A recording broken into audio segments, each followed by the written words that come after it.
Në natën e Krishtlindjes, një milioner I vetmuar qanë në heshtje në një stol të mbuluar nga Debora, I brejtur nga faji për humbjen e nënës së tij.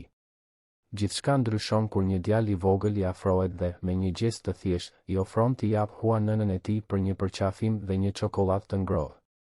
Nga ky takim I papritur, një shans I ri për dashuri dhe përkatësi fillon të lindë. Nëse ky tregim ju tërhoqi vëmendjen, mos harroni të abonoheni në kanalin ton dhe na tregoni nga cili qytet na ndiqni. Vazhdojmë.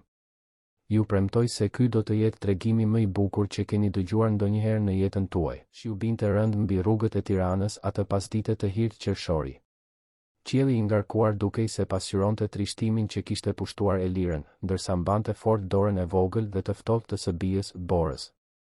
Në moshën 32 vjeçare, Elira mbante mbi supe një peshë që dukej më e madhe se vetë ajo. Palltoja e hollë nuk e mbronte më nga I ftohti therrës dhe këpucët e saj të bëra qull bënin një zhurmë të trishtë me çdo hap në asfaltin e lagur. Bora ishte vetëm 6 vjeç, por sytë e saj të mëdhenj e ngjyrë kafe zbulonin një kuptim të botës që asnjë fëmijë nuk duhej ta kishte. Fustani ngjyrë rozë që vishte, ndonse I zbardhur dhe me disa arna të bëra keq, kishte një qëndismë të vogël blu në lartësinë e gjoksit, një lule delikate që Elira e kishte qepur me aq shumë dashuri muaj më parë. Kur ende kishte shpresë se gjërat mund të përmirësoheshin. 3 muaj më parë, Elira kishte humbur punën në fabrikën e tekstileve ku punonte. Kompania I mbylli dyert brenda ditës, duke lënë qindra punonjës pa rrogë dhe pa asnjë perspektivë. Që atëherë, ajo trokiti në çdo derë të mundshme, dërgoi savë, bëri intervista, por asgjë. Qyteti I madh që dikur dukej plot mundësi, tani tregonte fytyrën e tij më mizore. Paratë e qiras ishin mbaruar prej kohësh dhe ato u dëbuan nga apartamenti I vogël në kombinat. Ditët e fundit kishin qenë një varg netësh në strehimore të mbushura plot, kur arrinin të gjenin një vend, ose në vendet e improvizuara kur nuk ja dilnin.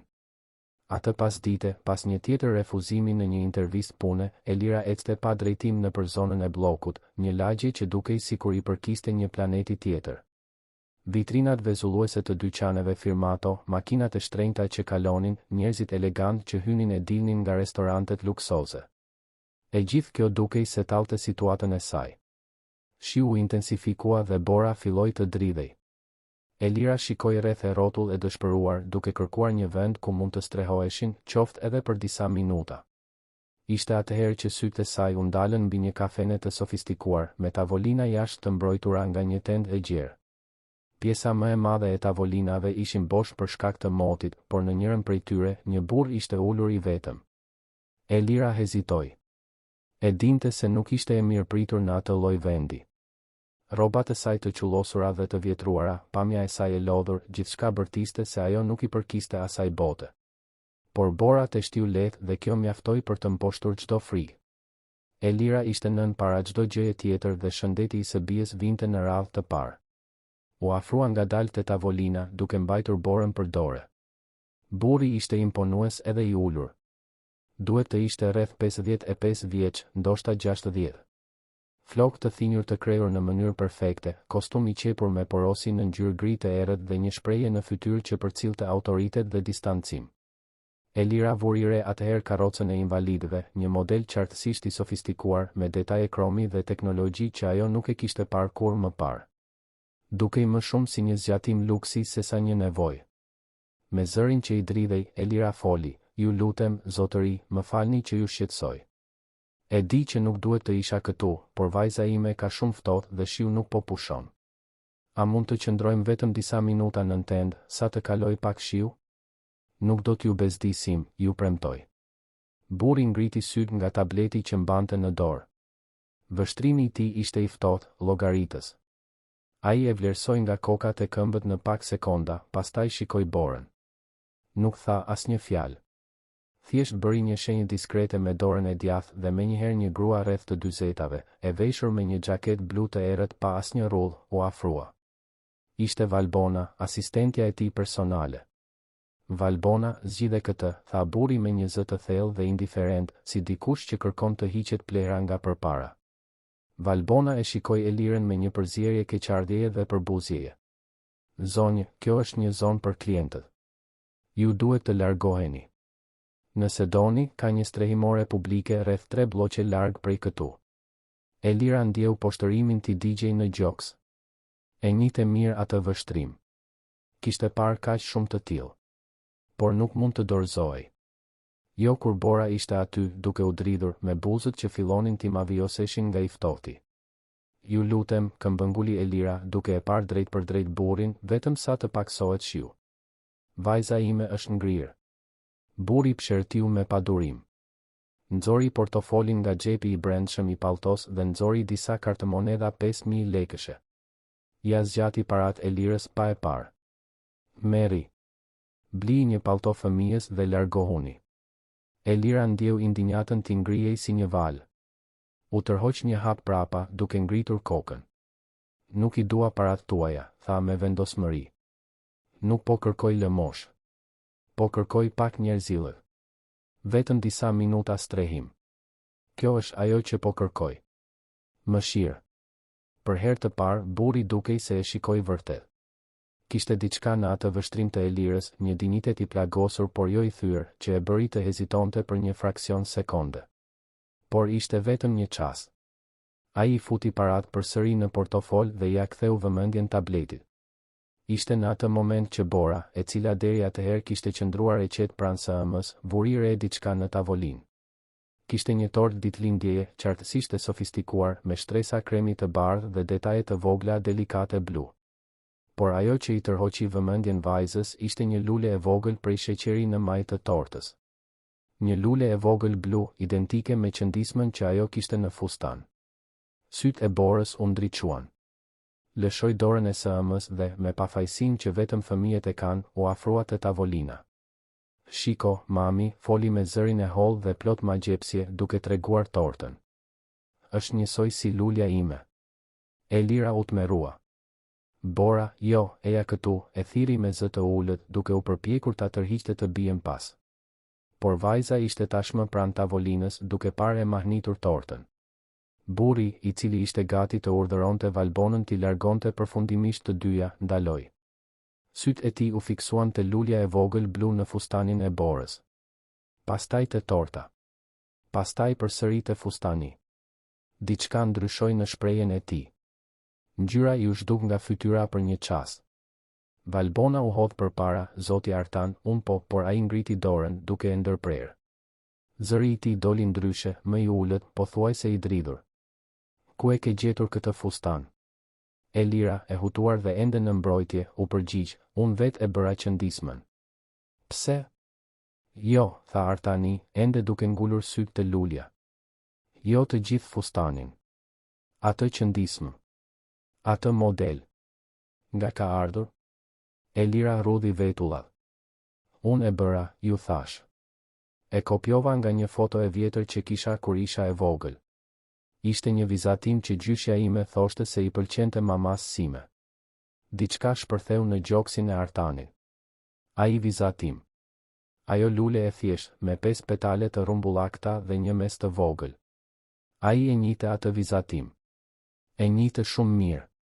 Ishte në nënshkrimi i motrës së tij, Teutës. Ajo e vizatonte atë në gjithçka. Në letra, në fletore, në shënime. Gjithmonë ajo lule e vogël blu. Teuta. Emri i bëri jehon në mendjen e Artanit si një bubullim e largët. Teuta, e cila ishte zhdukur 33 vjet. Më parë. Teuta, për të cilën ai besonte se ishte marrë nga rrethanat e jetës dhe nuk u kthye më kurrë. Teuta, e cila në moshën 22 vjeçare ishte dashuruar marrëzisht me dikë që familja nuk e miratoi kurrë. Teuta, e cila një ditë thjesht nuk ishte më aty. Bora, e pavetëdijshme për tensionin që po krijoi, vazhdoi të shikonte tortën. Është ditëlindja jote? Pyeti me atë ton të ëmbël dhe të drejtë për drejtë që vetëm fëmijët mund ta kenë. Artani vonoi të përgjigjej. Po, tha më në fund, pothuajse në një pëshpërim. Bora buzëqeshi, një buzëqeshje e gjerë dhe e ndritshme që i ndriçoi fytyrën e saj të lagur. Gëzuar ditëlindjen, atëherë. Ditëlindja ime është në verë. Do të bëj 7 vjeç. Artani ndjeu diçka të thyej brenda tij. Diçka që kishte qenë ngrirë për dekada. Ai e shikoi Borën, e shikoi vërtet. Sytë ngjyrë kafe, forma e fytyrës, buzëqeshja. Kishte diçka familjare aty. diçka që ai nuk mund ta emërtonte, por që i bënte jehon thellë në shpirt. Valbona, tha papritur, sillni çokoladë të ngrohtë. 2. Dhe një kafe. Dhe, hezitoi, mund të qëndroni. Derisa të pushoj shiu. Valbona hapi sytë e habitur. Zotëri, jeni i sigurt, filloi, por Artani e ndërpreu me një vështrim. Elira, ende duke procesuar atë që po ndodhte, tërhoqi një karrige dhe u ul ngadalë me borën. Vajza ishte rrezatuese, më në fund larg shiut dhe të ftohtit. Faleminderit, tha Elira me zë të ulët, pa ditur mirë se çfarë tjetër të thoshte. Artani nuk u përgjigj. Po vëzhgonte Elirën tani me më shumë vëmendje. Ajo duhet të ishte rreth të 30-tave.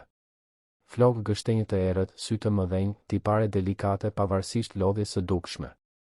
Kishte diçka në fytyrën e saj që i dukej çuditërisht familjare. Si e ke emrin? Pyeti ai papritur. Elira. Elira Deda. Deda, përsëriti Artani. Po nëna jote? Elira largoi vështrimin, dhimbja e vjetër i vezulloi në sy. Unë kur nuk e kam njohur nënën time. Ajo më la me gjyshen time kur isha vetëm pak muajshe. Gjyshja ime më rriti derisa u bëra 15 vjeç. Pasi ajo ndërroi jetë, mbeta vetëm. Dhe emri i saj? I nënës tënde? Elira hezitoi. Teuta. Teuta Deda. Të paktën kështu shkruan në certifikatën time. Gjyshja ime nuk fliste kur shumë për të. Thoshte se ishte shumë e dhimbshme. Bota ndaloi për Artanin. Teuta. Nuk mund të ishte rastësi. Emri, lulja, ngjashmëria. Nuk mund të ishte. Valbona u kthye me pijet në një tabaka. Elira pranoi filxhanin e kafes me të dyja duart, mirënjohëse për ngrohtësinë. Bora mori çokoladën e ngrohtë dhe piu një glënjë duke buzëqeshur. Ndërsa ato pinin, Artani nuk mund t'i hiqte syt nga Elira. Zemra i rrite me shpejtësi, diçka që nuk e kishte ndjerë prej vitesh. Duhej të dinte më shumë. Duhej të ishte i sigurt. Por si? Si t'i bënte pyetjet pa u dukur plotësisht i çmendur? Ishte atëherë që vështrimi i tij u ndal te duart e Elirës. Dhe ai e pa. Një unaz. E vjetër, prej argjendi, me detaje të konsumuara nga koha. Dhe në qendër, iniciale të gdhendura. AET. Artani ndjeu se i mungonte ajri. Kjo unaz, tha, duke treguar me gisht. Nga ka ardhur? Elira shikoi dorën e saj duke prekur unazën me dashuri. Ishte e nënës sime. E vetmja gjë që la. Gjyshja ma dha kur mbusha 18 vjeç. Tha se nëna ime e mbante gjithmonë. Inicialet, këmbënguli Artani duke ndjerë zërin t'i dridhej. Çfarë kuptimi kanë? Elira ngriti supet. Nuk e di. Gjyshja nuk ma tha kur. Gjithmonë kam menduar se ishte diçka e lidhur me baban tim, por kur nuk e kam ditur se kush ishte ai. Gjyshja e mori këtë sekret me vete në varr. Artani zgjati dorën duke u dridhur. Mund ta shoh? Elira hezitoi, por e hoqi unazën dhe ja vendosi në pëllëmbën e dorës.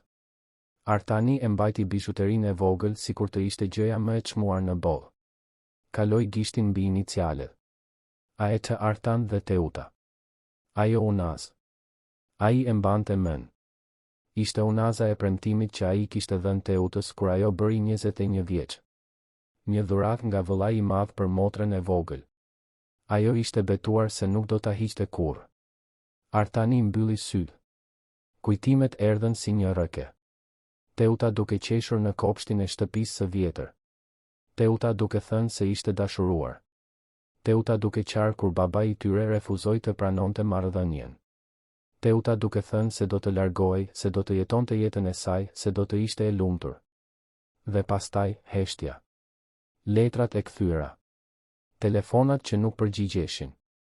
Dhe më në fund, dorëheqja se ajo kishte zgjedhur një jetë tjetër. Por po sikur ajo të mos ishte larguar thjesht. Po sikur diçka të kishte ndodhur.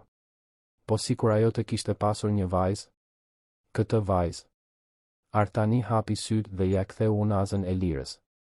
Ajo e vendosi përsëri, pa e kuptuar intensitetin e momentit. Keni ku të qëndroni? Pyeti Artani pa pritur. Elira uli syt, turpi i ngjyrosi faqet. Jo, për momentin. Por do t'ja dalim. Gjithmonë ja dalim. Artani mori një vendim që do të ndryshonte gjithçka. E jani me mua. Elira ngriti kokën e habitur. Si? Në shtëpinë time. Ju keni nevojë për një vend për të qëndruar. Dhe unë kam nevojë, hezitoj, kam nevojë të kuptoj disa gjëra. Elira qëndroi në heshtje duke procesuar. Një pjesë e saj donte të pranonte menjëherë. Një çati, siguri për Borën. Por një pjesë tjetër dyshonte. Asgjë nuk ishte falas në këtë botë. Ajo e kishte mësuar këtë në mënyrën më të keqe të mundshme. Pse do ta bënit këtë? Pyeti me dyshim. Artani mori frym thellë. Sepse dhe zëri i tij doli i ngarkuar me emocion që përpiqej ta përmbante, sepse mendoj se ti mund të jesh mbesa ime. Heshtja që pasoi ishte shurdhuese. Elira mbeti gojë hapur. Valbona, e cila ishte aty pranë, la të binte stilolapsin që mbante në dorë. Bora vazhdoi të pinte çokoladën e saj, e pavetëdijshme për tërmetin që shkaktuan ato fjalë. Si, arriti të thoshte më në fund Elira. Kjo nuk ka kuptim.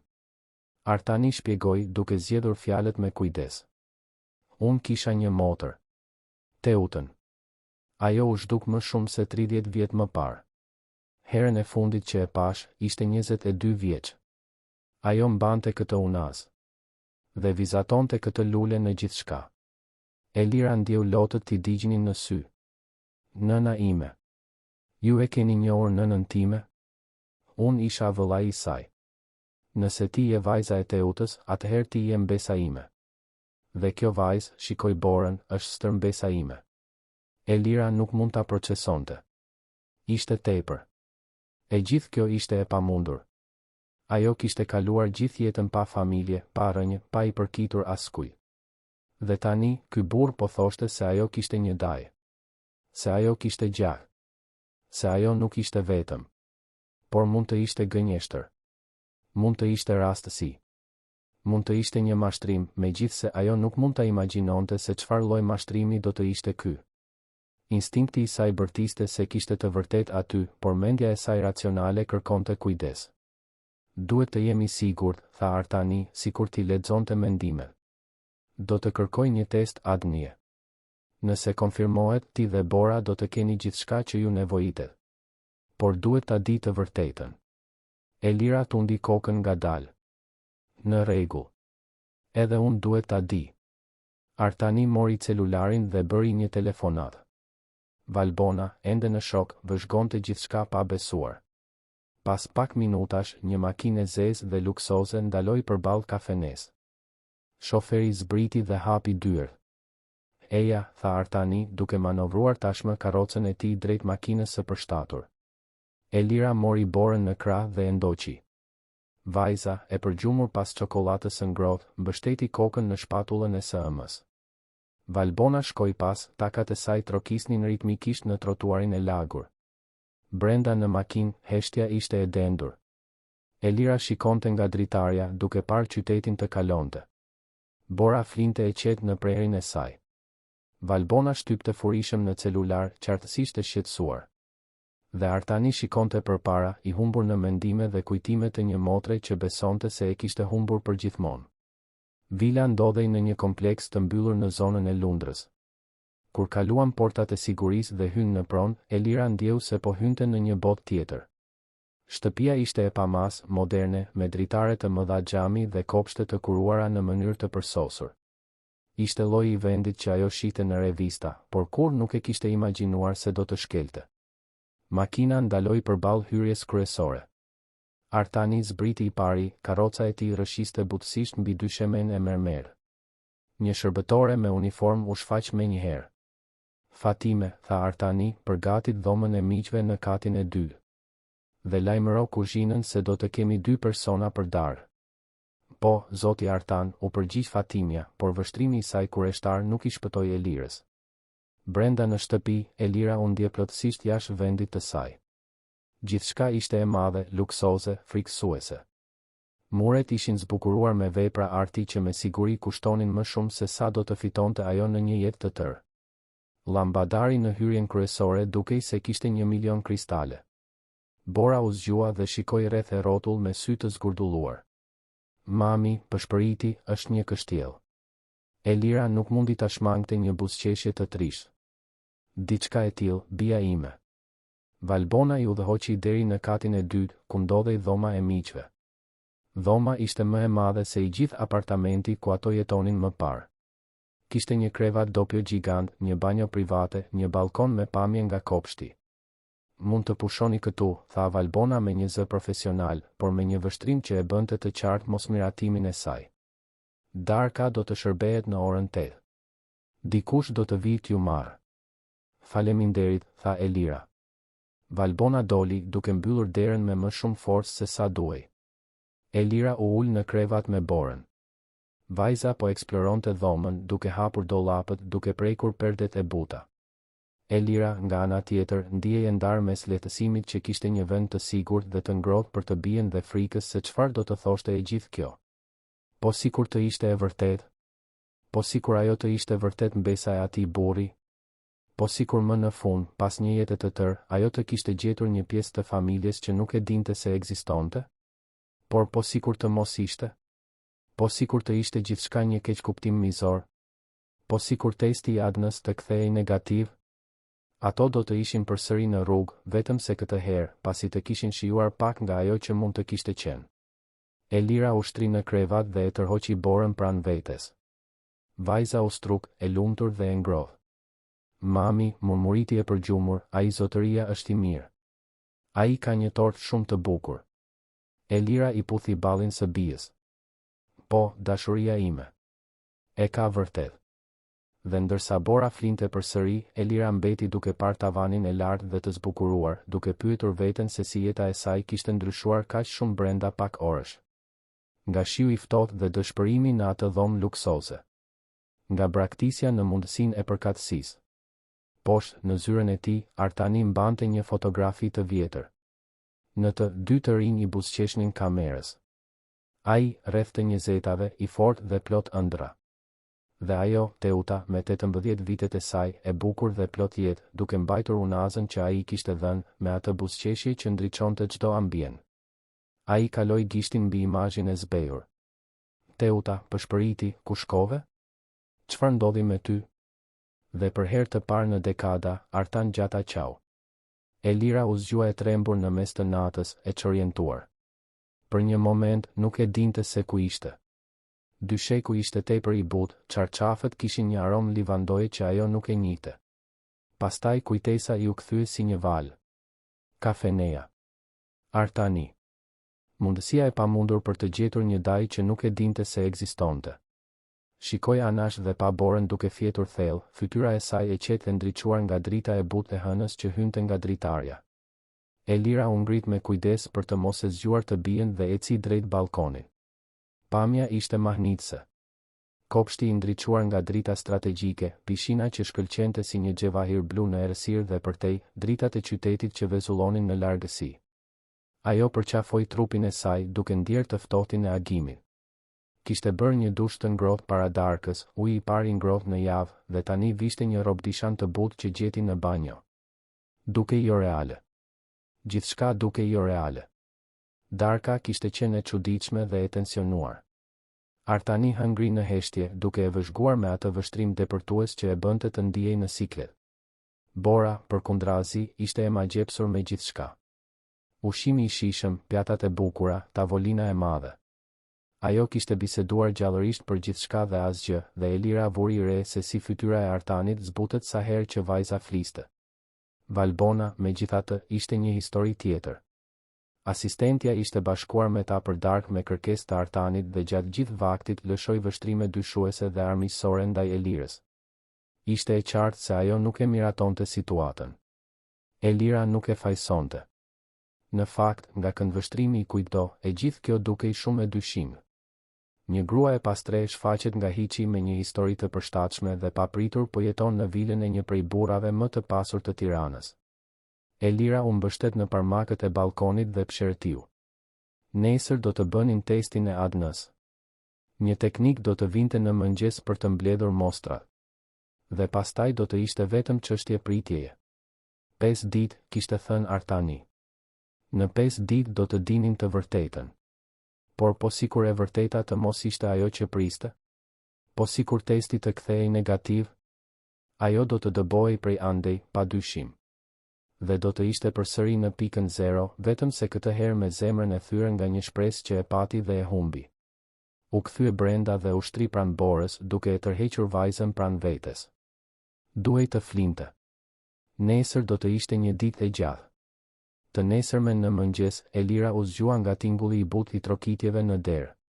Fatimja, shërbëtorja, hyri duke sjell një tabaka me mëngjes. Mirë mëngjes, zonja Elira, tha me një buzëqeshje të butë. Zoti Artan dërgoi të sillte kafen për ju dhe vogëlushen. Elira u ul në krevat, ende e përgjumur. Bora lëvizi pranë saj duke u zgjatur. Faleminderit, Fatime. Por nuk ka nevojë të më quani zonjë. Fatimja buzëqeshi. Është urdhër i Zotit Artan. Ju jeni një mike e veçantë. Pasi Fatimja doli, Elira dhe Bora hëngrën mëngjes së bashku në balkon. Kishte bukë të freskët, fruta të prera, lëng natyral, kos, kek. Bora hëngri me oreks, por Elira mezi e gëlltiti. Ishte shumë nervoze. Në orën 10, tekniku mbërriti. Ishte një burr i moshës së mesme, profesional dhe diskret. Mblodhi mostrat e Elirës dhe të Artanit me efikasitet, i ruajti të gjitha në enë të sterilizuara dhe garantoi se rezultatet do të ishin gati në 5 ditë pune. Pasi ai u largua, shtëpia ra në heshtje. Artani u mbyll në zyrë. Bora shkoi të luante në kopsht nën syt vigjilent të Fatimes. Dhe Elira, pa ditur se çfarë të bënte me veten, vendosi të eksploronte shtëpinë. Vila ishte e pamas. Kishte 3 kate, dhoma të panumërta, një bibliotek, një sallë kinemaje, një palestër. Elira ecte nëpër korridore si një fantazm, duke prekur lehtë muret, duke vëzhguar pikturat, duke u ndjer gjithnjë e më shumë jashtë vendit të saj. Ishte në bibliotek që ajo vendosi të qëndronte. Ishte një ambient mikpritës, me rafte druri të errët nga dyshemeja në tavan, koltuqe të rehatshme dhe një oxhak të fikur. Elira përshkoi raftet me sy, duke admiruar koleksionin mbresëlënës të librave. Pastaj diçka i tërhoqi vëmendjen. Në një raft më të ulët, të ndarë nga të tjerët, kishte albume fotografish. Elira hezitoi. E dinte se po shkelte privatësinë e Artanit, por kurioziteti ishte më i fortë. Mori një nga albumet dhe u ul në një koltuk. Fotot e para tregonin një familje të lumtur. Një çift elegant me 2 fëmijë. Djali, qartësisht Artani, duhet të ishte rreth 10 vjeç. Dhe vajza, disa vjet më e vogël, i buzëqeshte kamerës me sy vezullues. Teuta. Elira ktheu faqet ngadalë, duke studiuar çdo foto. Teuta duke u rritur. Teuta në ditëlindje, në krishtlindje, në pushime në plazh. Teuta adoleshente, e bukur dhe plot jetë. Dhe gjithmonë, në të gjitha fotot, Artani pranë saj. Ata dukeshin shumë të afërt. Pastaj fotot ndryshuan. Teuta më e madhe, ndoshta rreth të 20-tave. Por kishte diçka ndryshe në fytyrën e saj. Një trishtim në sy. Një buzëqeshje që nuk arrinte në të gjithë fytyrën. Elira e njohu atë shprehje. Ishte e njëjta që shite në pasqyrë kur po kalonte kohë të vështira. Fotot e fundit të Teutës ishin ndryshe. Ajo ishte vetëm, pa familjen. Në disa ishte në vende të thjeshta, shtëpi modeste, rrugë që qartësisht nuk ishin të së njëjtës lagje të pasur ku jetonte familja. Dhe në njërin prej tyre, Elira pa diçka që i bëri zemrën të ndalonte. Teuta ishte shtatzën.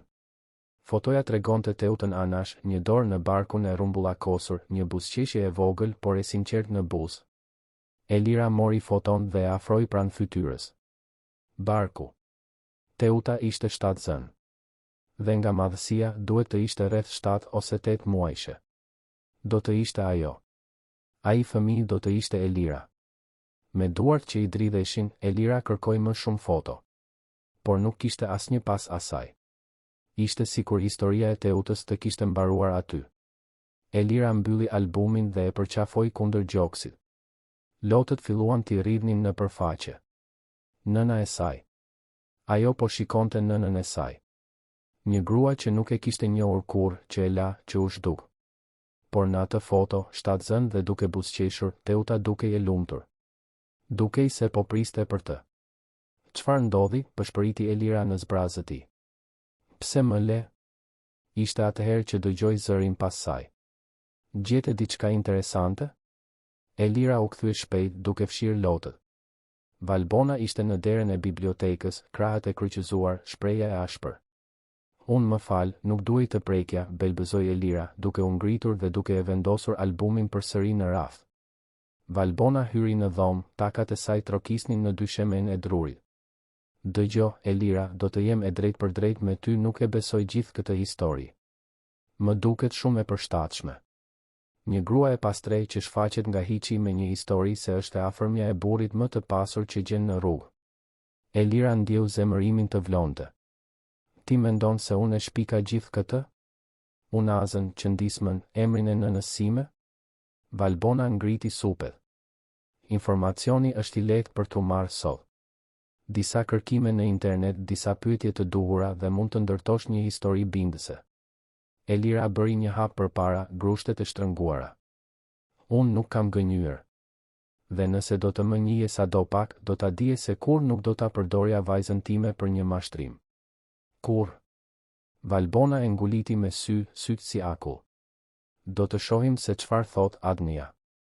Dhe kur të kthehet negativ, shpresoj të jesh gati të largohesh prej këtu dhe të mos kthehesh më kurrë. Elira ishte gati të përgjigjej kur një zë i thellë e ndërpreu.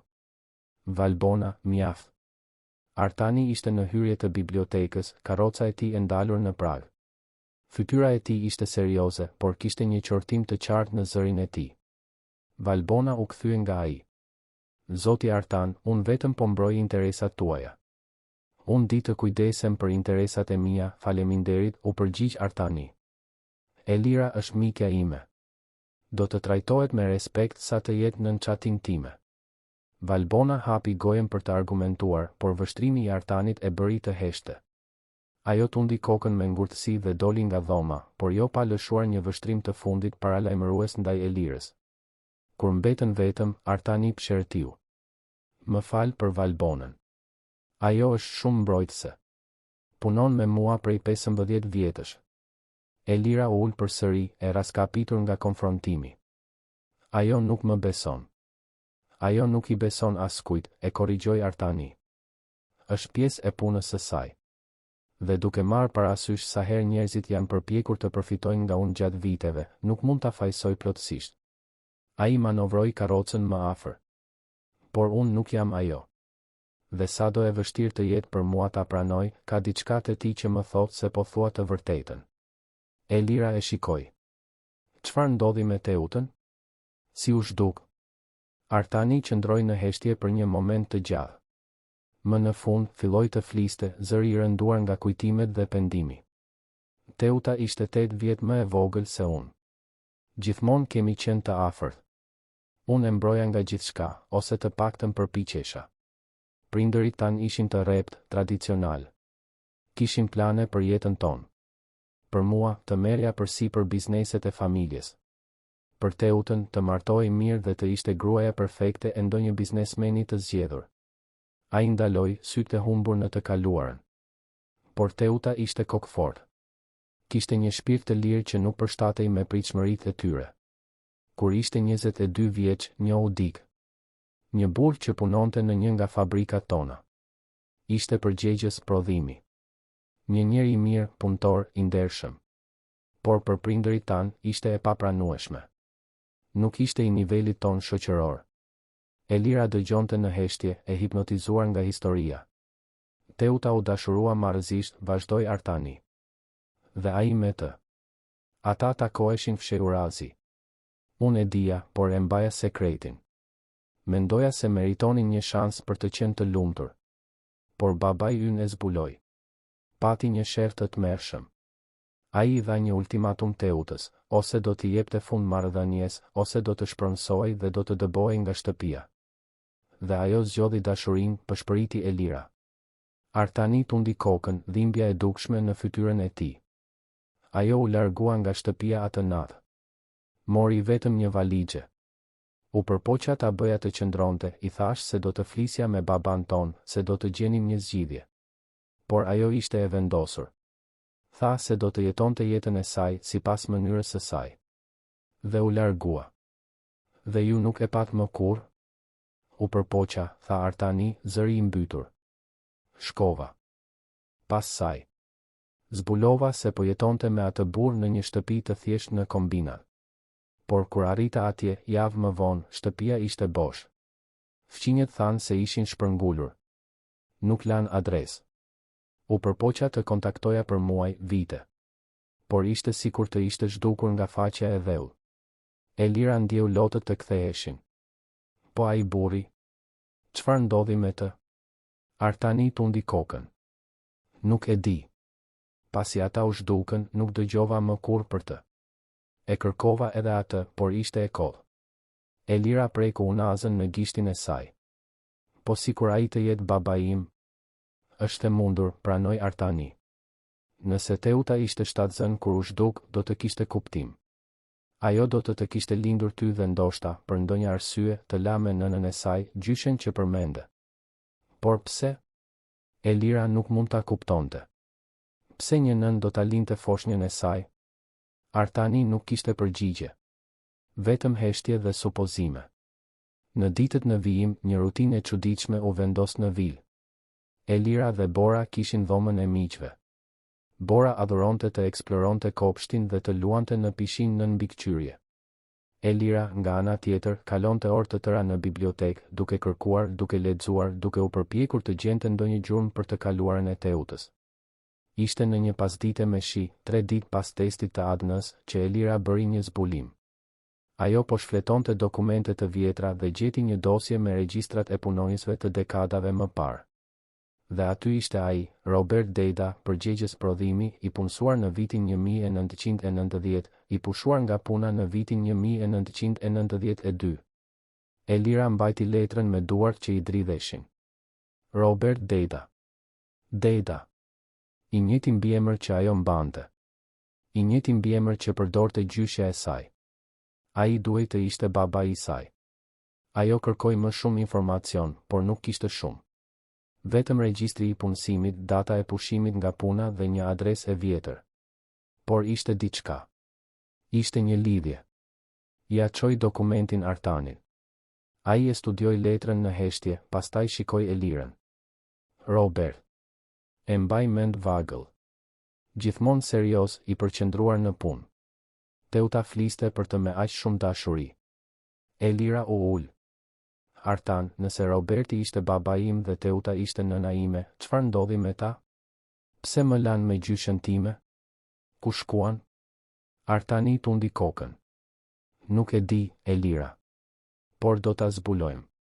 Të premtoj se do ta zbulojmë. Atë natë, Elira nuk mund të flinte. U ngrit dhe eci nëpër shtëpinë e heshtur. Po zbriste shkallët kur dëgjoi një tingull që vinte nga zyra e Artanit. Një melodi e butë, melankolike. Një kuti muzikore. U afrua te dera gjysmë e hapur dhe përgjoi. Artani ishte aty, i vetëm, duke mbajtur një kuti të vogël druri të zbukuruar. Melodia që dilte prej saj ishte e ëmbël dhe e trisht në të njëjtën kohë. Dhe pastaj Elira e njohu. Atë muzikë. Ajo e njihte atë muzikë. Gjyshja e saj e këndonte të njëjtën melodi kur Elira ishte e vogël. Thoshte se ishte kënga e preferuar e nënës së saj, një ninull që Teuta këndonte. Elira ndjeu lotët të rridhnin. Ajo kuti muzikore, ajo melodi, ishte lidhja përfundimtare. Prova emocionale që te i kalonte çdo test adnie. Ajo e shtyu derën butësisht. Artani ngriti kokën, i habitur që e pa. Elira hyri ngadalë. Unë e njoh këtë muzikë, tha me zërin e mbytur. Gjyshja ime ma këndonte kur isha fëmijë. Thoshte se nëna ime e adhuronte. Artani mbylli sytë. Ishte muzika e preferuar e Teutës. Nëna jon e kishte këtë kuti muzikore. Kur ajo ndërroi jetë, Teuta e trashëgoi.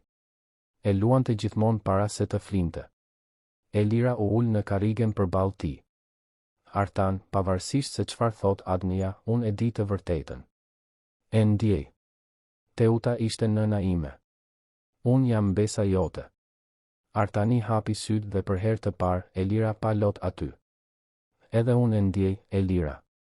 Edhe unë e ndjej.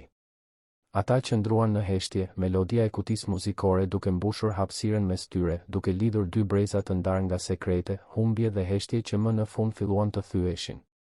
Kur Elira u kthye në dhomë, gjeti Borën zgjuar. Mami, ku ishe? Pyeti vajza, e përgjumur. Elira u shtri pranë saj dhe e përqafoi fort. Duke zbuluar se nga vim, dashuria ime. Duke zbuluar se kush jemi. Bora gogësiu. Jemi ne të dyja. Jemi mami dhe Bora. Elira buzëqeshi përmes lotëve. Po, bia ime. Por ndoshta, vetëm ndoshta, jemi më shumë se kaq tani. Në 2 ditët në vijim, tensioni në shtëpi ishte i prekshëm. Valbona vazhdonte të ishte vigjilente dhe dyshuese. Artani alternonte mes momenteve të afërsisë me Elirën dhe Borën dhe periudhave të izolimit në zyrën e tij.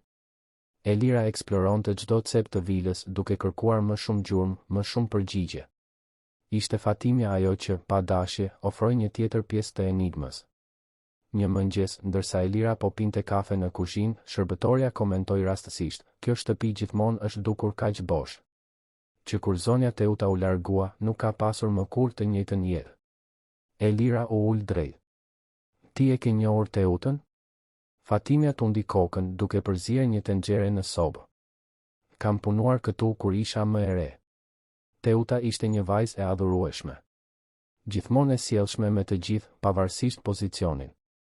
Ndryshe nga babai i saj, i cili ishte shumë i ashpër. A fliste për Robertin? Pyeti Elira butësisht. Fatimja buzëqeshi. Oh, po. Ajo ishte e dashuruar. E shija kur ai vinte ta merrte te porta pas pune. Sytë e saj shkëlqenin. Por duhej të ishte gjithçka e fshehtë. Familja nuk do ta miratonte kurrë.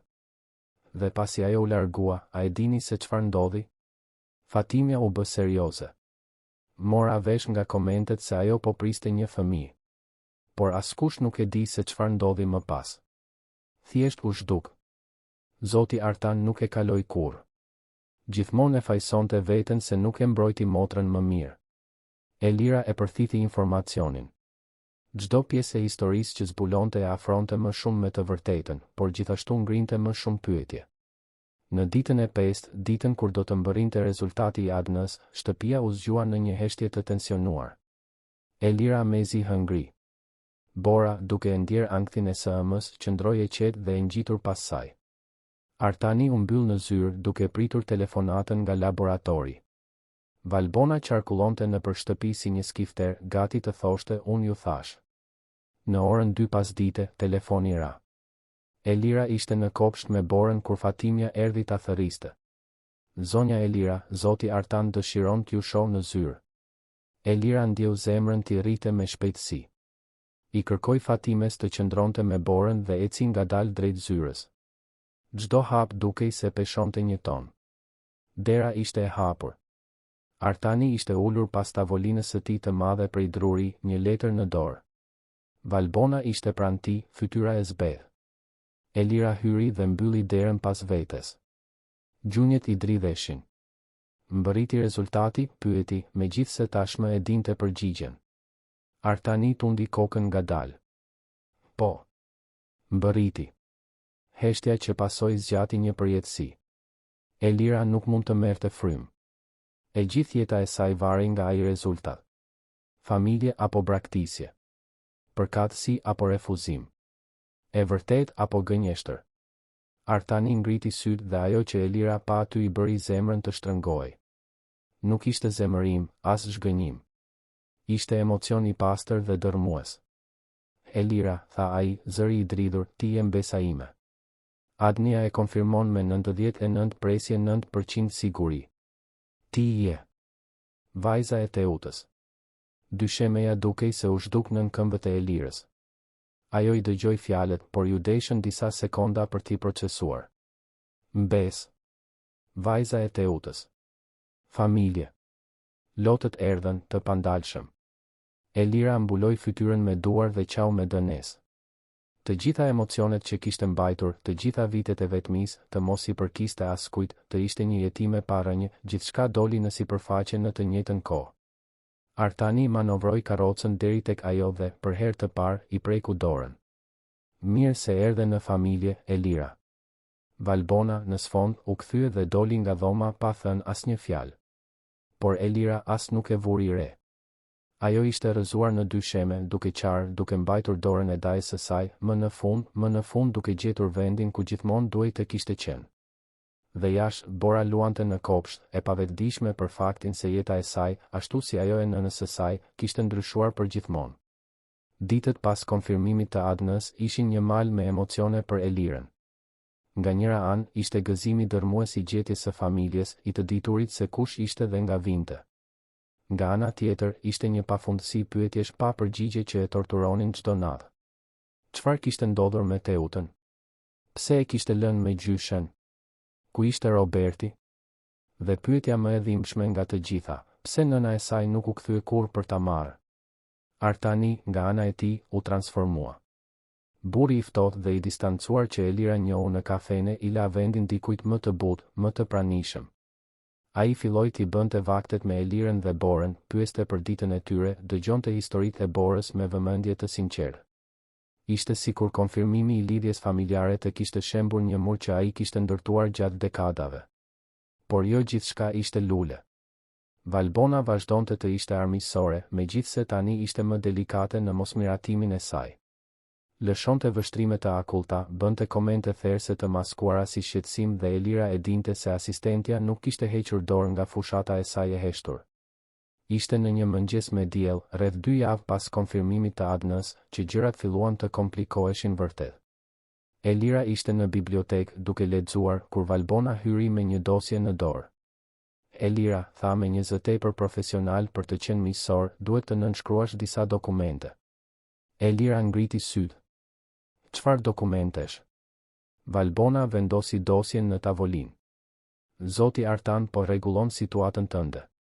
Kjo përfshin hapjen e llogarive bankare, dokumentet e qëndrimit dhe aspekte të tjera ligjore që lidhen me njohjen familjare. Elira mori letrat dhe filloi të lexonte. Ishin shumë faqe, gjuhë juridike e komplikuar. Ajo nuk kuptonte gjysmën e asaj që shkruaj. Kjo është shumë. Mund t'i kërkoj dikujt t'i rishikoj para se të nënshkruaj? Fytyra e Valbonës u ngurtësua. Ti nuk i beson Zotit Artan? Nuk është çështje besimi, kundërshtoi Elira, duke ndjer irritimin të rritej. Është thjesht se nuk marr vesh nga çështjet ligjore. Dua të jem e sigurt për atë që po nënshkruaj. Valbona i mori dokumentet me një lëvizje të prerë. Do ta informoj Zotin Artan se po tregohesh e vështirë. Unë nuk po tregohem e vështirë, u ngrit Elira, zëri i saj u ngrit. Po tregohem e kujdesshme. Ka një ndryshim. Sigurisht, tha Valbona me një buzëqeshje të ftohtë. Vetëm shpresoj që ky kujdes të mos jetë sepse po planifikon diçka. Elira ndjeu gjakun t'i vlonte. Çfarë po insinuon? Po insinuoj se ti u shfaqe nga hiçi me një histori të përshtatshme dhe tani po jeton në shtëpinë e një burri të pasur që sapo zbuloi se je afërmja e tij. Disa njerëz mund ta gjenin këtë shumë oportune. Dera e bibliotekës u hap me forcë. Artani hyri, fytyra e kuqe nga zemërimi. Valbona, në zyrën time. Tani. Valbona u kthye dhe doli, por jo pa lëshuar një vështrim të fundit helmues ndaj Elirës. Artani ju afrua Elirës, e cila po dridhej nga zemërimi dhe frustrimi. Më fal. Valbona ka dalë jashtë kontrollit. Do të flas seriozisht me të. Elira u ul përsëri, duke kaluar duart nëpër fytyrë. Ajo më urren. Dhe e kuptoj pse. Nga këndvështrimi i saj, unë jam një ndërhyrëse. Ti nuk je një ndërhyrëse, tha Artani me vendosmëri. Ti je mbesa ime. Dhe kjo është shtëpia jote tani. Por Elira nuk ndihej kështu. Ende ndihej si një vizitore, si dikush që nuk i përkiste asaj bote luksi dhe pasurie. Atë natë, Elira nuk mund të flinte.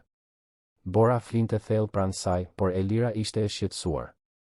U ngrit dhe zbriti në kuzhinë për të pirë ujë. Po kthehej në dhomë kur dëgjoi zëra që vinin nga zyra e Artanit. Dera ishte gjysmë e hapur dhe Elira nuk rezistoi. U afrua në heshtje. Valbona, thoshte Artani, zëri i lodhur, ti po I kalon të gjithë kufi. Elira është mbesa ime. Adnia e vërtetoi. Duhet ta pranosh. Zoti Artan, përgjigjej Valbona, unë vetëm po përpiqem t'ju mbroj. Kjo grua mund të ketë qëllime që ju nuk I shihni. Çfarë qëllimesh, shpërtheu Artani. Ajo nuk ka kërkuar asgjë. Nuk ka bërë asnjë kërkesë. Thjesht pranoi të qëndronte këtu sepse unë këmbëngula. Nëse dikush po tregohet I papërshtatshëm, je ti. Pati një heshtje. Pastaj Valbona foli, zëri I ulët por I ngarkuar me emocion. Unë punoj për ju prej 15 vjetësh. U kujdesa për ju pas aksidentit. Kam qenë pranë jush në të gjitha momentet e vështira. Dhe tani kjo grua shfaqet dhe papritur unë jam zuzari. Elira ndjeu një therje faji. E kuptoj atëherë. Valbona nuk ishte vetëm mbrojtëse. Kishte diçka më shumë aty. Xhelozi, ndoshta. Ose frikë se mos humbiste pozicionin e saj, rëndësinë e saj në jetën e Artanit. Valbona, tha Artani me një zë më të butë, ti je e rëndësishme për mua. Gjithmonë do të jesh. Por Elira është familje. Dhe familja nuk zëvendësohet. Pati një heshtje të gjatë. Pastaj Elira dëgjoi hapa që I afroheshin derës. Me shpejtësi u kthye me vrap në dhomën e saj para se ta shihnin. Të nesërmen, tensioni në shtëpi ishte edhe më I dendur. Valbona e shmangte Elirën plotësisht. Artani ishte në humor të keq. Dhe Bora, duke e ndjer klimën e rëndë, qëndroi e qetë dhe e ngjitur pas së ëmës. Ishte Fatimja ajo që solli një reze drite në atë ditë të zymë. Elira, tha ndërsa shërbente drekën, kam diçka që mund t'ju interesoj. Elira ngriti sytë. Çfarë? Fatimja shkoi te banaku dhe u kthye me një kuti të vjetër. E gjeta këtë në papafingo. Janë gjëra të vjetra të zonjës Teuta. Mendova se do të doje t'i shije. Elira mori kutin me duar të dridhura. Brenda kishte një koleksion objektesh personale. Letra, foto, një ditar, një shall, disa sadë të vjetra. Elira ndjeu lotët t'i digjinin. Ishin pjesë të jetës së nënës së saj, fragmente të një personi që nuk e kishte njohur kurrë, por që tani mund të fillonte ta kuptonte. Faleminderit, Fatime, tha me zërin e mbytur. Shumë faleminderit. Atë pasdite, Elira u mbyll në dhomë me kutin. Bora ishte në pishin me Fatimen, kështu që Elira kishte privatësi.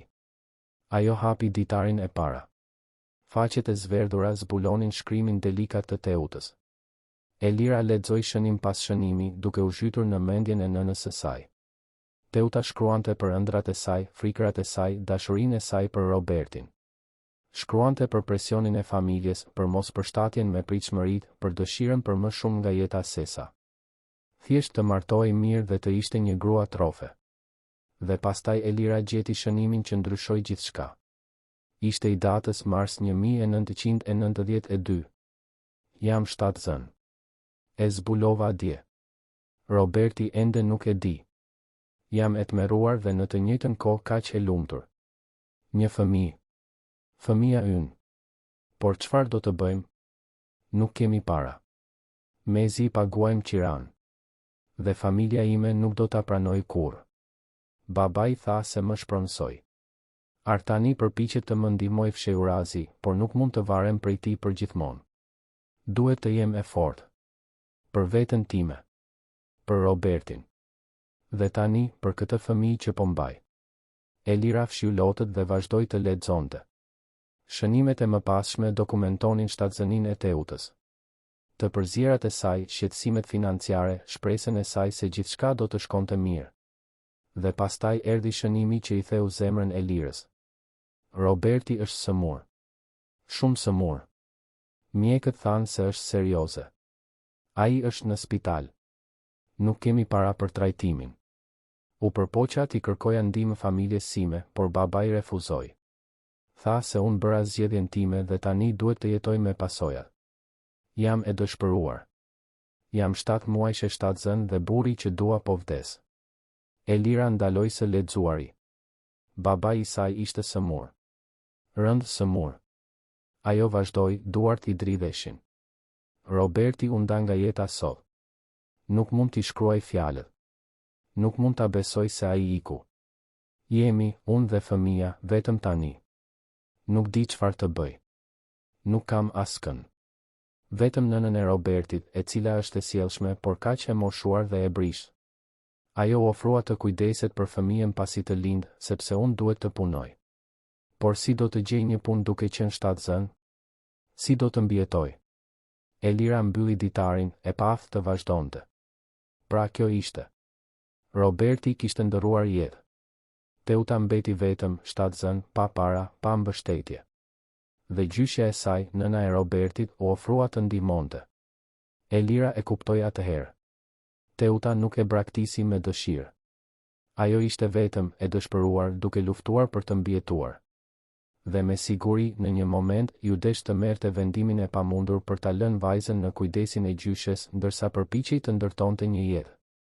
Por ku ishte Teuta tani? Ditari nuk i përgjigjej kësaj. Shënimet ndalonin pak pas lindjes së Elirës. Pas kësaj, vetëm faqe të bardha. Elira zbriti shkallët me ditarin në duar. Gjeti Artanin në zyrë. Ajo hyri pa trokitur dhe ja vendosi ditarin e hapur përpara. Lexoje, tha thjesht. Artani lexoi shënimin për Robertin. Shpreha e tij ndryshoi nga konfuzioni në shok dhe më në fund në trishtim të thellë. Oh, Teuta, pëshpëriti. Nuk e dija. Po ta dija, Elira u ul. Babai im ndëroi jetë pak para se të lindja unë. Teuta mbeti vetëm. Prandaj më la me gjyshen time. Nuk ishte braktisje. Ishte dëshpërim. Artani mbylli ditarin. Unë dështova me të. Mund ta kisha ndihmuar. Duhej të kisha këmbëngulur më shumë. Duhej të kisha shkuar pas saj. Ti u përpoqe, tha Elira. Ajo shkroi për këtë. Ti u përpoqe ta ndihmoje, por ajo ishte shumë krenare për të pranuar. Ata qëndruan në heshtje, duke ndarë dhimbjen e asaj zbulese. Më në fund, Artani foli. Duhet ta gjejmë. Duhet të dim se çfarë ndodhi me Teutën më pas. Si, pyeti Elira. Kanë kaluar më shumë se 30 vjet. Artani mori telefonin. Do të punësojmë hetues. Më të mirët. Do të kthejmë përmbys çdo regjistër, çdo gjurmë. Do ta gjejmë motrën time.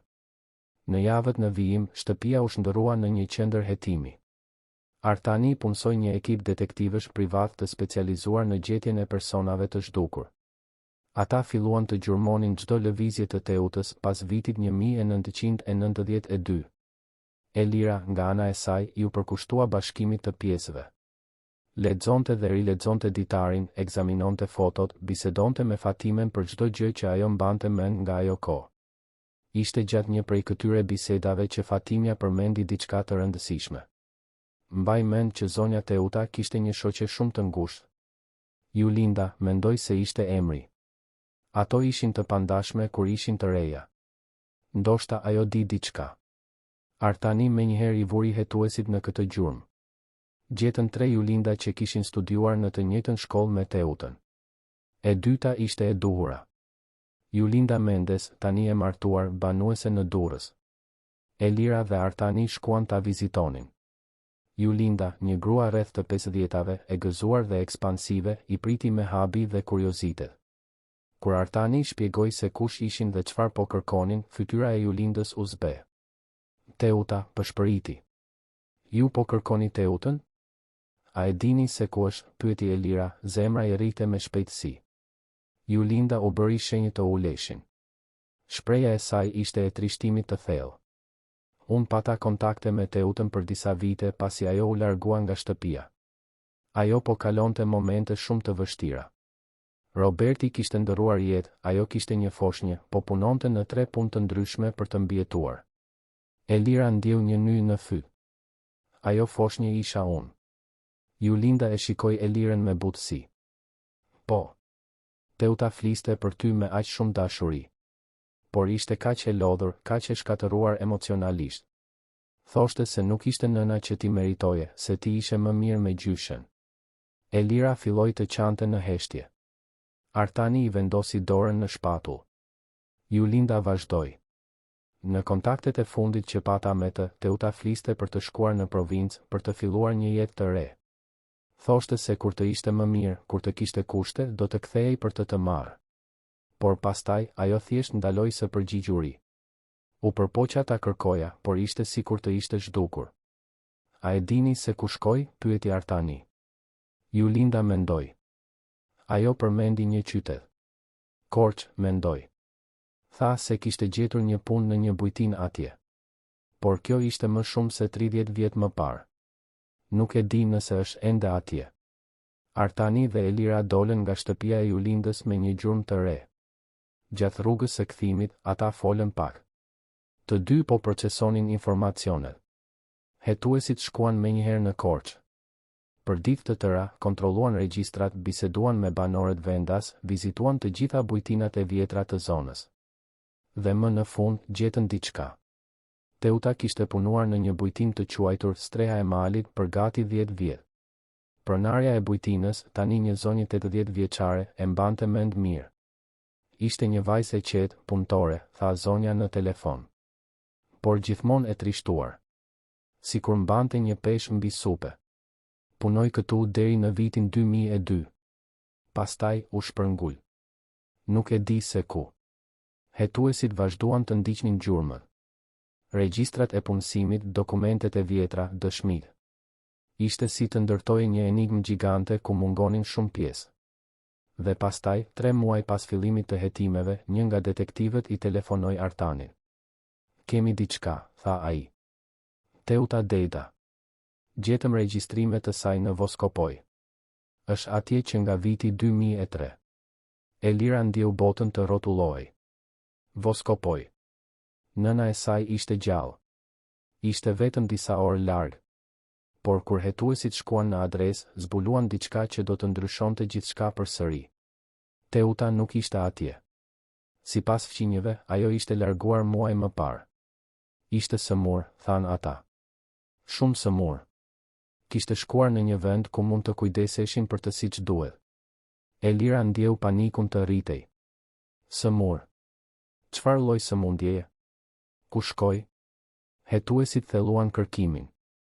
Spitalet, klinikat, shtëpitë e të moshuarve. Dhe më në fund, e gjetën. Teuta ishte në një institucion të kujdesit paliativ në Elbasan. Diagnoza, kancer i avancuar. Elira e mori lajmin e ulur në divanin e bibliotekës. Artani ishte pranë saj. Ajo i dëgjoi fjalët e hetuesit, por ju desh kohë për t'i procesuar. Nëna e saj ishte gjallë. Por po vdiste. Duhet të shkojmë tani, tha Elira, duke u ngritur pa pritur. Tani, Artan. Ai tundi kokën. Shkojmë. 2 orë më vonë, ishin në makinë rrugës për në Elbasan. Elira ishte nervoze, e ankthshme, e tmerruar. Do të takonte më në fund gruan që e solli në jetë. Gruan që e la. Gruan që, ajo tani e kuptonte, nuk pushoi kurrë së dashuruari edhe nga larg. Institucioni ishte i qetë, i mirëmbajtur, i rrethuar me kopshte. Një infermiere i priti. Zonja Teuta është në dhomën e saj. Duhet t'ju paralajmëroj se është mjaft e dobësuar. Trajtimi nuk po funksionon siç prisnim. A e di se po vim? Pyeti Elira. Jo. Menduam se ishte më mirë të mos e lajmëronim. Nuk duam të krijojmë pritshmëri nëse nuk do të vinin. Elira mori frym thellë. Dhoma 32. Ishte vetëm të ndiqje korridorin, të ktheheshe djathtas. Disa hapa që dukeshin si një përjetësi. Kur arritën te dera, Elira ndaloi. Duart i dridheshin. Artani ishte pranë saj, gjithashtu dukshëm i emocionuar. Shko, tha ai butësisht. Ajo ka nevojë të shoh. Elira e shtyu derën ngadalë. Dhoma ishte e thjeshtë por komode. Kishte një krevat ku një grua e dobët dhe e brisht ishte shtrirë, duke parë nga dritarja. Flokë të thinjur, lëkurë e zbetë, por tiparet ishin të pagabueshme. Ishte e njëjta fytyrë e fotografive. Ishte Teuta. Gruaja u kthye kur dëgjoi derën. Sytë e saj takuan Elirën. Për një moment pati konfuzion. Pastaj njohje. Pastaj mosbesim absolut. Teuta u përpoq të fliste, por vetëm një përshpërim doli. Elira? Elira eci ngadalë drejt krevatit, lotët tashmë rrivnin lirshëm. Mami, tha, zëri i thyrë. Dhe Teuta, me sytë plot lot, zgjati një dorë të dridhur. Vajza ime. Bia ime. Ti je këtu. Elira mori dorën e Teutës dhe e mbajti sikur të ishte gjëja më e çmuar në bollë. Jam, mami. Jam këtu. Pas saj, Artani hyri në dhomë. Teuta e shikoi dhe lëshoi një rënkim. Artan. O Zot i madh. Artan. Teuta, tha ai, duke u afruar. Motra ime e vogël. Dhe aty, në atë dhomë të thjeshtë të një institucioni kujdesi, një familje u ribashkua pas më shumë se 3 dekadash të ndarë. Të bashkuar nga dhimbja, nga humbja, por më në fund bashkë. Elira qëndroi pranë krevatit të Teutës për orë të tëra, duke mbajtur atë dorë të brishtë dhe të ftohtë. Fjalët vinin e shkonin, të ndërprera nga lotët, nga heshtjet e ngarkuara me emocion. Teuta tregonte historinë e saj me zë të dobët, duke ndaluar shpesh për të pushuar, për të marrë frymë. Dhe Elira dëgjonte, duke përthithur çdo fjalë sikur të ishte e fundit. Teuta foli për dashurinë që ndjeu për Robertin, një dashuri aq intensive sa e bëri të linte gjithçka pas. Foli për lumturinë që ndjeu kur zbuloi shtatzënin dhe dëshpërimin kur Roberti u sëmur. Ajo përshkroi ditët e tij të fundit, si i mbajti dorën ndërsa ai ikte, duke i premtuar se do të kujdesej për fëmijën që do të vinte, se do ta mbante gjallë kujtimin e asaj dashurie. Elira, tha Teuta, zëri i saj një përshpërim e ngjirur, kur ti linde, të mbajta në krah dhe mendova se ishe gjëja më e përsosur në bollë. Por isha plotësisht e humbur. Pa para, pa mbështetje, pa ditur se si do të ishte e nesërmja. Gjyshja jote, nëna e Robertit, ishte një shenjtore. Ajo ofrua të kujdesej për ty ndërsa unë punoja. Unë pranova duke menduar se do të ishte e përkohshme. Teuta ndaloi duke mbyllur sytë. Lotët i rridhnin nëpër fytyrën e shenjuar nga vuajtja. Por ditët u bën javë, javët u bën muaj. Unë punoja mëngjes, pasdite dhe natë. 3 punë të ndryshme. Mezi e mbaja veten, jo më të mbaja një foshnjë. Dhe gjyshja jote të donte aq shumë. Ti ishe e sigurt me të, e ushqyer, e lumtur. Dhe unë isha një e huaj që shfaqej her pas here, tepër e raskapitur për të qenë një nën e vërtetë. Artani, i cili kishte qëndruar në heshtje deri atëherë, u afrua më shumë. Teuta, pse nuk më kërkove? Unë do të kisha ndihmuar. Ti e di këtë. Teuta hapi sytë dhe shikoi vëllain.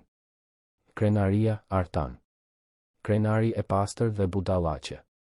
Babai ynë më kishte shpronësuar.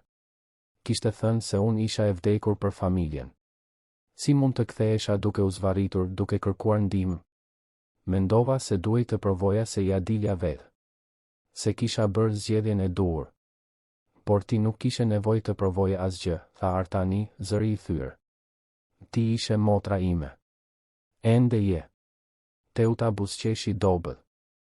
E di këtë tani. Por në atë kohë isha e re, krenare, e lënduar. Dhe sa më shumë kohë kalonte, aq më e vështirë bëhej të kthehesha. U bëra një frikacake, Artan. E lash nënën time të riste vajzën time ndërsa unë ikja në vende ku askush nuk më njihte, ku askush nuk më gjykonte. Elira shtrëngoi dorën e Teutës. Ti nuk ishe frikacake, mami. Ti po mbjetoje siç mundeshe. Teuta u kthye nga Elira duke i studiuar fytyrën. Ti i ngjan aq shumë atij. Roberti. Të njëjtët sy. E njëjta buzëqeshje. Sa herë mendoja të kthehesha te ti, kisha frikë se do të më urreje. Se do të ishte tepër vonë. Kur nuk është tepër vonë, përshpëriti Elira.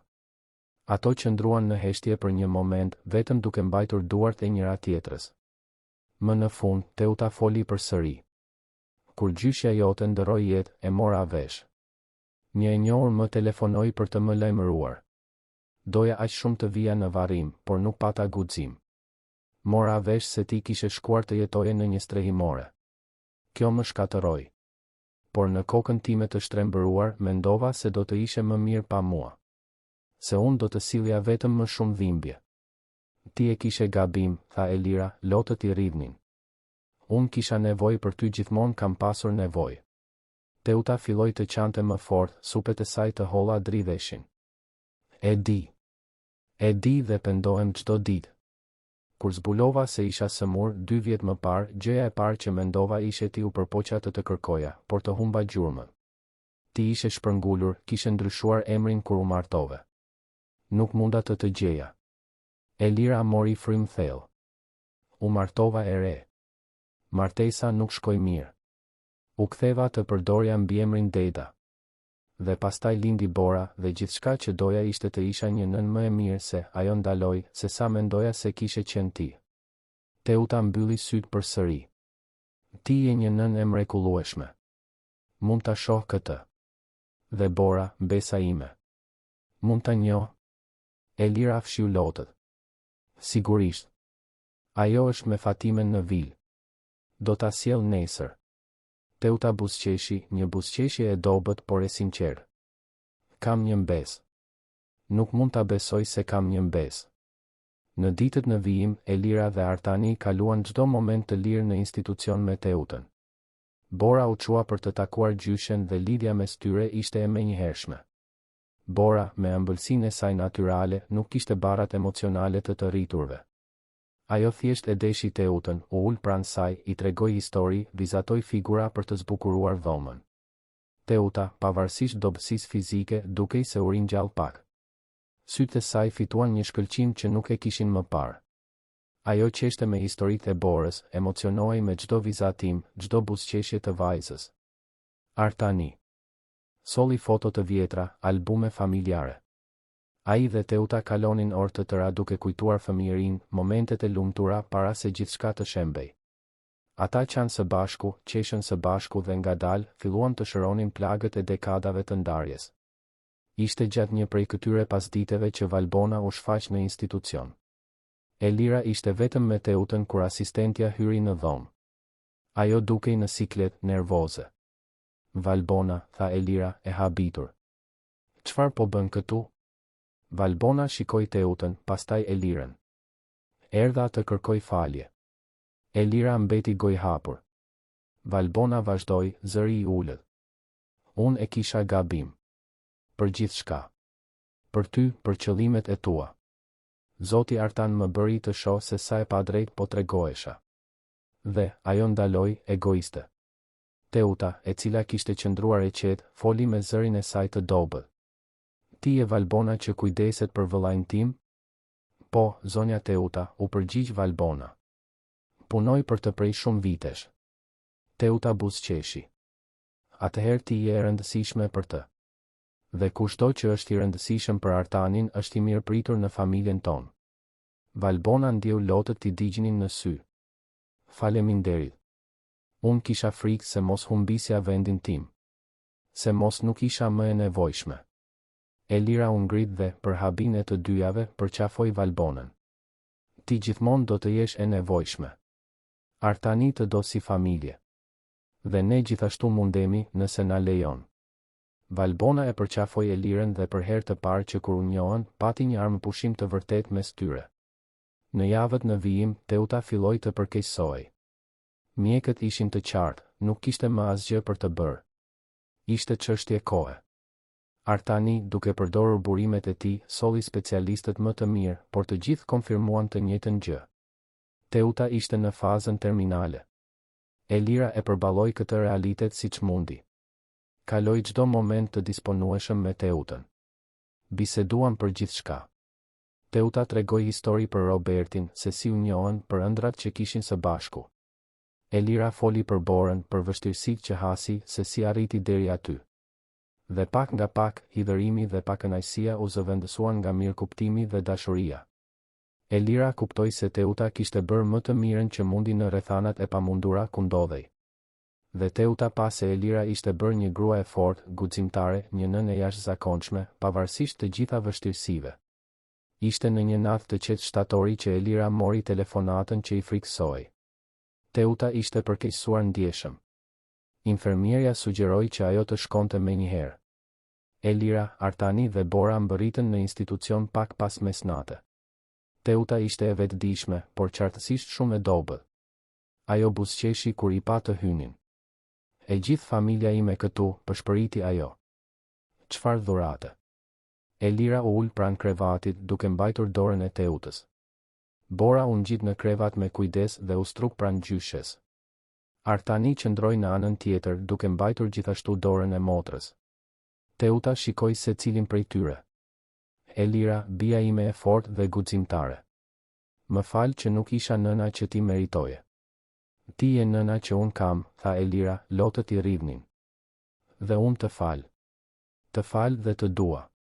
Teuta u kthye nga Artani. Vëllai I mbrojtës. Faleminderit që u kujdese për vajzën time. Faleminderit që na bashkove. Artani nuk mund të fliste. Vetëm tundi kokën, lotët I rrivnin në përfytyrë.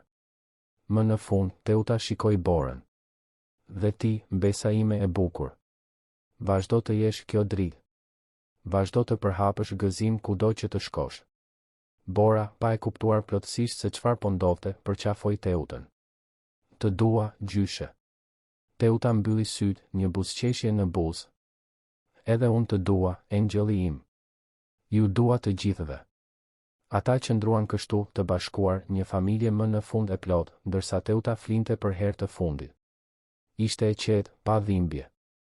Ajo thjesht ndaloi së marri frym, e rrethuar nga dashuria që kaloi gjithë jetën duke menduar se nuk e meritonte. Ditët në vijim ishin të vështira. Varrimi ishte I thjesht por emocionues. Përveç Elirës, Artanit dhe Borës ishin të pranishëm Valbona, Fatimia, Julinda dhe disa të njohur të tjerë që Teuta kishte bërë gjatë viteve. Elira lexoi një fjalim që shkroi duke folur për faljen, për shanset e dyta, për dashurinë që të I kalon kohën dhe distancën. Në javët pas varrimit, jeta në vil gradualisht ju kthye një normaliteti të ri. Elira dhe Bora ishin vendosur përfundimisht. Artani siguroi gjithçka të nevojshme që Elira të mund të rifillonte jetën e saj me dinjitet. I hapi një llogari bankare bujare, I ofroi të paguante një fakultet nëse ajo donte, garantoi se Bora do të kishte shkollat më të mira. Por Elira, gjithmonë krenare, nuk donte vetëm të merrte. Donte të kontribuonte, të ishte pjesë. Ishte atëherë që Artani pati një ide. Familja Gjata kishte një fondacion bamirësie që ishte lënë pak pas dore. Artani propozoi që Elira të merrte menaxhimin duke e shndërruar në diçka domethënëse. Elira pranoi. Ajo kishte përvojë jete që asnjë fakultet nuk mund t'ia mësonte. E dinte se çdo të thoshte të ishe në nevojë, se çdo të thoshte të mos kishe ku të shkoje. Dhe tani, me burime në dispozicion, mund të bënte ndryshimin në jetën e njerëzve që ishin aty ku kishte qenë ajo. Fondacioni Teuta Gjata, siç u emërua, u bë një referencë në ndihmën ndaj grave dhe fëmijëve në situatë të vështirë. Elira punoi pa u lodhur dhe Artani mbështeti çdo nismë. Valbona, e cila u bë një aleate e vërtet, ndihmonte në pjesën administrative. Bora lulëzoi. Hyri në një shkollë të mirë, bëri miq, merrte pjesë në kurse baleti dhe noti. Por kur nuk harroi se nga vinte. Elira bënte kujdes që e bia të kujtonte gjithmonë vështirësitë që kaluan, në mënyrë që të kultivonte ndjeshmëri dhe mirënjohje. Ishte 6 muaj pas vdekjes së Teutës që ndodhi diçka e papritur. Elira ishte në zyrën e saj në fondacion kur mori një telefonat. Ishte një nga hetuesit që Artani kishte punësuar. Elira, kam një informacion që mendoj se do të duash ta dish. Bëhet fjalë për baban tënd, Robertin. Elira u ul drejt. Çfarë për të? Gjetëm regjistrime të një motre të tij. Një far Clarita Deda.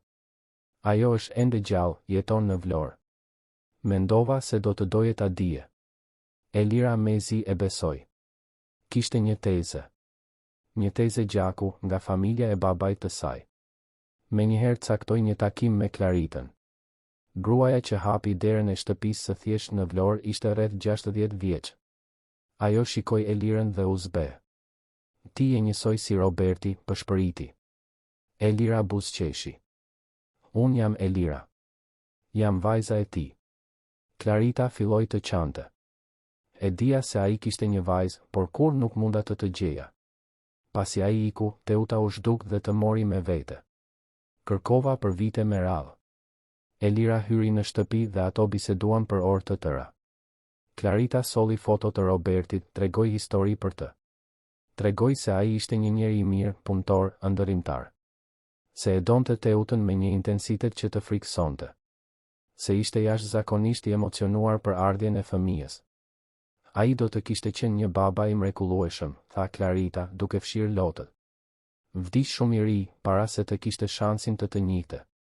Elira qau në krahët e tezes që sapo kishte një orë.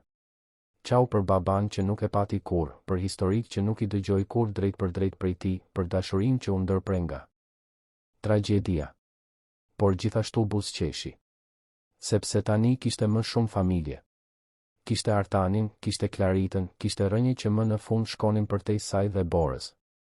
Një vit pas asaj dite me shi në kafene që ndryshoi gjithçka, Elira organizoi një darkë të veçantë në vilë. Gjithçka ishte zbukuruar me lule blu, të njëjtat lule të vogla që filluan gjithë historinë. Rreth tavolinës ishin Artani, Bora, Valbona, Fatimia, Julinda, Clarita dhe disa miq të tjerë të afërt që ishin pjesë e udhëtimit. Elira u ngrit me një gotë në dorë. Dua të bëj një dolli, tha, zëri i emocionuar.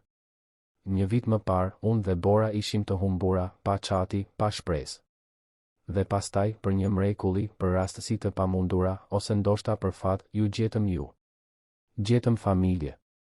Ajo shikoi Artanin. Gjetëm një daj që na strehoi kur kishim më shumë nevojë. Që na dha jo vetëm një çati, por dashuri, dinjitet dhe përkatësi. Shikoi Valbonën. Gjetëm një mike, edhe pse fillimi ishte i vështirë. Dikë që na mësoi se familja ndërtohet me zgjedhje, jo vetëm me gjak. Shikoi Claritën. Gjetëm lidhje me një të kaluar që nuk e njihnim kur, por që gjithmonë ishte pjesë e jona. Dhe më në fund shikoi një foto të Teutës të vendosur në një kornizë mbi komodinë. Dhe gjetëm përgjigje. Kuptuam se dashuria mund të jetë e komplikuar, e papërsosur, por gjithsesi e vërtetë. Se falja është forma më e madhe e dashurisë. Dhe se kur nuk është tepër vonë për të rindërtuar atë që është thyer. Të gjithë ngritën gotat.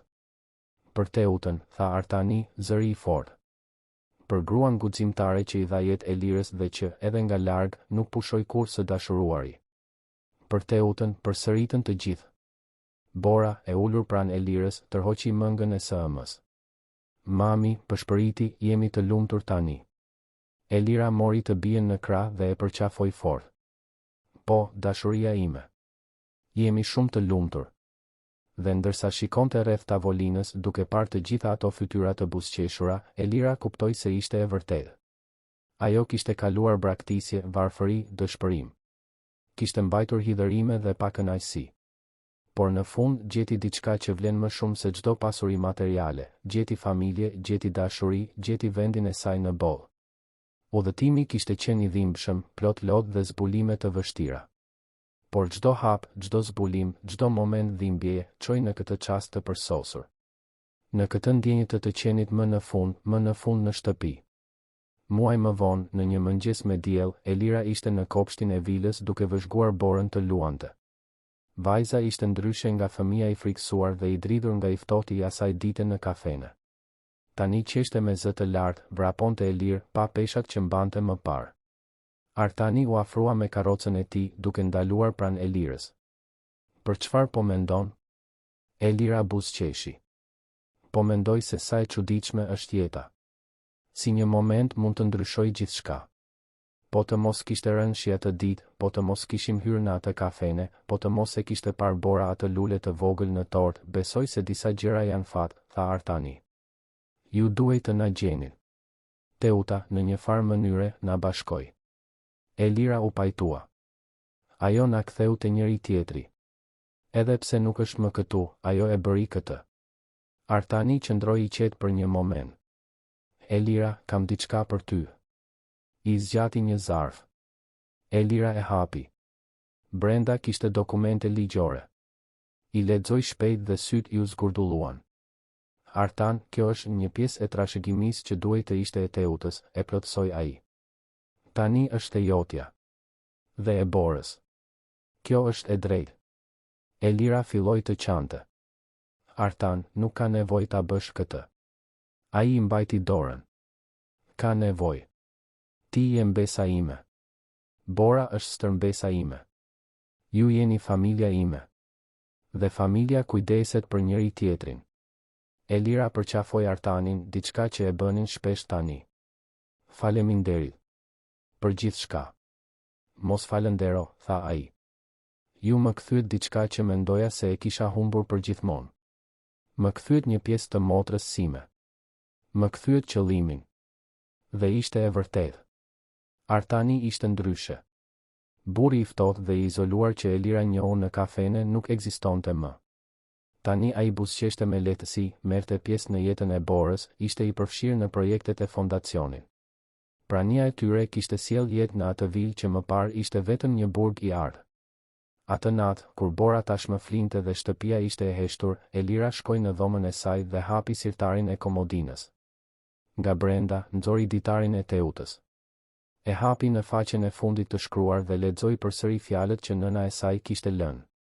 Nëse një ditë bia ime e lexon këtë, dua të di se çdo ditë larg saj ishte një torturë. Se nuk pati një moment që nuk mendova për të, nuk pyeta veten si ishte, nëse ishte e lumtur, nëse ishte e sigurt. Bëra zgjedhje të këqija, të shtyra nga krenaria dhe frika. Por dashuria që ndjej për të nuk u paksua kurrë. Kurrë. Elira, kudo që të jesh, dije se nëna jote të deshi që nga sekonda e parë. Dhe gjithmonë do të doj, pavarësisht kohës dhe distancës. Elira mbylli ditarin dhe e përqafoi kundër gjoksit. E di, mami, përshpëriti në dhomën e zbrazët. E di tani. Të nesërmen, Elira u zgjua me një qëllim të ri. Kishte një ide për fondacionin, një projekt të veçantë kushtuar ribashkimit të familjeve të ndara. Raste si i saj, ku njerëzit ishin humbur gjatë rrugës, por ende kishte shans për rilidhje. Ja paraqiti iden Artanit gjatë mëngjesit. Ai e pëlqeu menjëherë. Do ta quajmë projekti Lulja e vogël, sugjeroi duke buzëqeshur. Në ndër të asaj që na solli përsëri bashkë. Elira buzëqeshi. Perfekte. Absolutisht perfekte. Dhe kështu u bë. Projekti Lulja e vogël u bë një nismë e suksesshme, duke ndihmuar dhjetëra familje të ribashkoheshin. Çdo histori ishte unike, por të gjitha kishin të njëjtën zemër, dashuri, humbje dhe shpresë për një rifillim. Bora u arrit duke dëgjuar këto histori. U arrit duke kuptuar vlerën e familjes, të ndjeshmërisë, të shansit të dytë. Dhe gjithmonë, kur shikonte fustanin e vogël ngjyrë roz me lulen blu të qëndisur që nëna e saj e ruante si relike, ajo kujtoi se nga kishin ardhur dhe sa me fat ishin që ishin aty ku ishin. Vitet kaluan. Bora hyri në adoleshencë. Elira u bë një figurë e respektuar në sektorin e tretë, e njohur për punën e saj të palodhur. Artani, pavarësisht moshës së thyrë, vazhdonte të ishte aktiv dhe i pranishëm. Dhe vila, që më parë ishte e ftohtë dhe e zbrazët, ishte gjithmonë plot jetë, të qeshura, dashuri.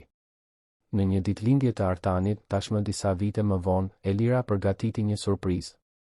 Mblodhi gjithë familjen, përfshirë Klaritën dhe fëmijët e saj, Julindën dhe familjen e saj, Valbonën dhe madje edhe Fatimen, e cila tashmë kishte dalë në pension, por vazhdonte t'i vizitonte gjithmonë. Dhe në qendër të tavolinës ishte një tortë. Një tortë e bukur me shtresa kremi të bardhë. Dhe në maj, e bërë me kujdes me sheqer blu, një lule e vogël. E njëjta lule që kishte ndryshuar gjithçka. Artani, kur pa tortën, nuk mundi t'i përmbante lotët. Është perfekte, tha. Absolutisht perfekte. Elira përqafoi dajën. Ashtu si historia jon. E dhimbshme, e komplikuar, por në fund perfekte në mënyrën e saj. Dhe aty, e rrethuar nga të gjithë njerëzit që donte, Elira kuptoi se më në fund kishte gjithçka që kishte ëndërruar gjithmonë. Jo pasuri materiale, megjithse tani e kishte. Jo status apo njohje, megjithse edhe ato i kishte fituar. Por diçka shumë më të vlefshme, dashuri pa kushte, familje të vërtetë dhe paqen e të diturit se kush ishte dhe nga vinte.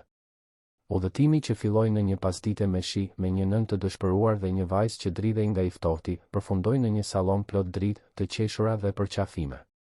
Dhe lulja e vogël blu, ai simbol i vogël që lidhi të kaluarën dhe të tashmen, vazhdonte të ishte aty, duke u kujtuar të gjithëve se ndonjëherë mrekullit më të mëdha vijnë nga detajet më të vogla.